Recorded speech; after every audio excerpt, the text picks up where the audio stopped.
Salut, c'est Mika pour Maxi Protec. Aujourd'hui, je vous présente le Umarex RP5.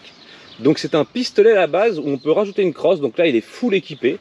On va retrouver donc une crosse en polymère haute densité, donc très solide. Toute l'arme est en polymère.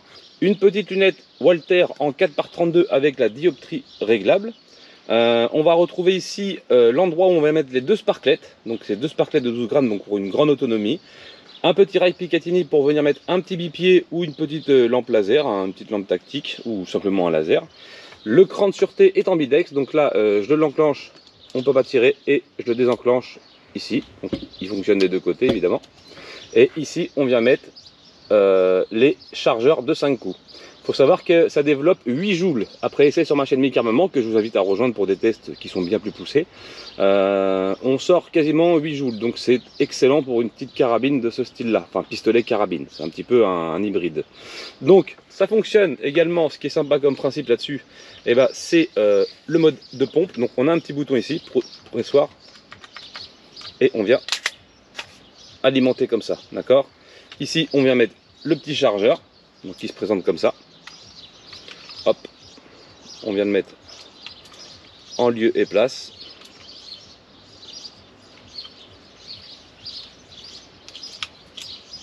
Tac. Une fois qu'elle est comme ça, on ramène la pompe et on est prêt. Alors j'ai pas encore mis les sparkles de CO2. Je vais utiliser du plomb à tête creuse du Gamo 10X. Là on est sur 20 mètres de distance. On va faire 2 chargeurs je pense, on se fera la petite conclusion. Donc la lunette se règle facilement puisque c'est un réglage sans outil, donc avec des petites molettes. Je l'ai à peu près réglé pour la vidéo et ça tire plutôt bien à 20 mètres. Je vous dis les vitesses qui sont les vitesses de sortie sont entre 180 mètres et entre 188 mètres et 178 mètres. Vraiment si on est en fin de sparklet. Donc ici on a 2 boutons au bout. Donc là ici c'est pour venir dépressuriser quand on veut retirer la sparklette et qu'on n'a pas fini de tirer. Parce que c'est pas bien de laisser une sparklette dans un compartiment quand elle est entamée. Et pour la stocker comme ça c'est pas bon pour les joints. Donc là on vient ouvrir, donc ça on va pouvoir le refermer. N'hésitez pas à le prendre comme ça, ça on ferme. Un petit bouchon.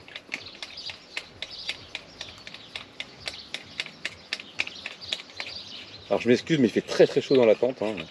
Ici, bouchon percuteur. Donc 2 sparklettes, on vient en mettre une dans ce sens-là et l'autre comme ça, en tête bêche. Et on vient refermer. Et on vient percuter les 2 sparklettes. Alors n'hésitez pas à serrer. Alors il y a un petit trou ici pour pouvoir venir mettre un petit outil pour vous aider à serrer, pour ceux qui ont peut-être moins de force. Là, j'ai entendu. Ça a percé. Et c'est bon. Enfin, on vient refermer ça. Et on vient bien serrer. Là, les 2 sparklettes sont percés. Alors, pour alimenter le chargeur, j'en ai déjà alimenté un.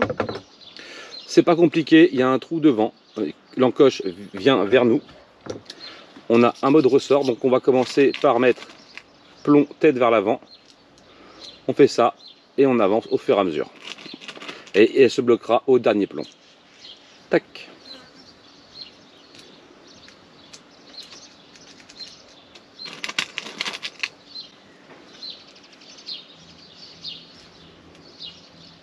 On peut racheter d'autres chargeurs supplémentaires, puisque pour faire des sessions plus longues, c'est bien d'avoir des chargeurs d'avance. Et on vient mettre le dernier, et là il est bloqué. Voilà, simplement. Je vais mettre le téléphone pour la cible en route. Alors je suis désolé, j'ai très très chaud, il fait 40 degrés sous l'abri. Et on va se faire le petit tir. La boîte est comme ça, donc je vous la montre, très bien emballée. Bien sûr les bouchons, là je l'ai laissé comme ça parce que je l'ai réglé tout à l'heure, les bouchons sont fournis avec, ils sont là. C'est que je les ai enlevés juste parce que j'ai réglé tout à l'heure pendant la vidéo. Et il y a un cache-lunette fourni avec. Donc vraiment, c'est vraiment très très très complet. Donc je pense qu'on est parti pour la séance de tir. Ce qu'on va faire, on va se mettre en mode fire. Là, on a ramené un plomb déjà, puis on est prêt à tirer, tout simplement. Ok? Allez, c'est parti. On va essayer de grouper au maximum. J'appuie sur le bouton, je ramène la pompe, je réarme comme un fusil à pompe. C'est excellent. C'est là où c'est assez sympathique.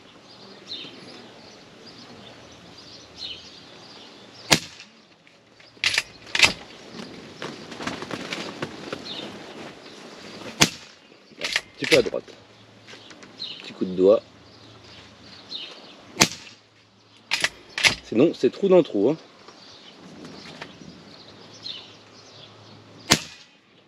J'ai tout mis dans le même trou. Là, je pense qu'on en a plus. Ok. Donc là, dans ce cas-là, on vient tirer. On vient retirer le chargeur, qui est vide. On vient mettre le nouveau.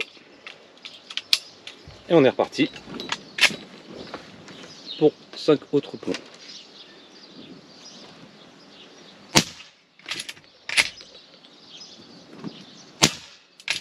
Alors, je rappelle, la distance est de 20 mètres. Hein. C'est pas mal.